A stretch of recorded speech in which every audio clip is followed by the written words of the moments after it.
അങ്ങനെ തമിഴ്നാട്ടിലേക്ക് കുടിയേറി പാർത്തിട്ട് ഏകദേശം ഒരു വർഷം തികയണു. ഇത് ഹോസ്റ്റൽ വെക്കേറ്റ് ചെയ്യണ പരിപാടിയാണ്. നെക്സ്റ്റ് ഇയർ പുതിയ റൂമായിരിക്കും. അതുകൊണ്ട് കൊണ്ടുവന്നതൊക്കെ തിരികെ കൊണ്ടുപോകണം. തൽക്കാലം റിസർച്ച് സ്കോളേഴ്സിൻ്റെ റൂമിൽ എൻ്റെ ഒരു ഫ്രണ്ട് ഉണ്ട്, അവളുടെ അടുത്ത് വെക്കുകയാണ്. സെൻട്രൽ യൂണിവേഴ്സിറ്റി എക്സാം എഴുതുന്ന സമയത്ത് വേറൊരു സ്ഥലത്ത് പോയി പഠിക്കുക എന്നുള്ളത് എനിക്ക് ഏറ്റവും വലിയ ആഗ്രഹമുള്ള കാര്യമായിരുന്നു. സെൻട്രൽ യൂണിവേഴ്സിറ്റിയിൽ നിന്നൊന്നും പഠിക്കാൻ പറ്റിയിട്ടില്ലെങ്കിലും അറ്റ്ലീസ്റ്റ് കേരളം വിട്ട് വേറൊരു സ്റ്റേറ്റിൽ പോയി പഠിക്കുക എന്നുള്ളത് എന്നെ സംബന്ധിച്ചിടത്തോളം വലിയൊരു അച്ചീവ്മെൻ്റാണ്.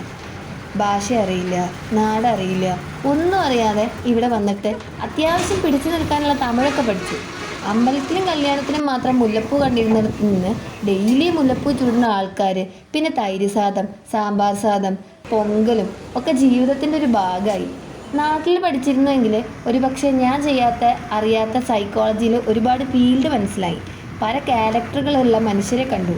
അതിലുപരി കഴിഞ്ഞ ഒരു വർഷം ഞാൻ ഇവിടെ സർവൈവ് ചെയ്തു. അപ്പം ശരി, കഥ പറഞ്ഞ് ഞാൻ നാട്ടിലെത്തി. ബായ്.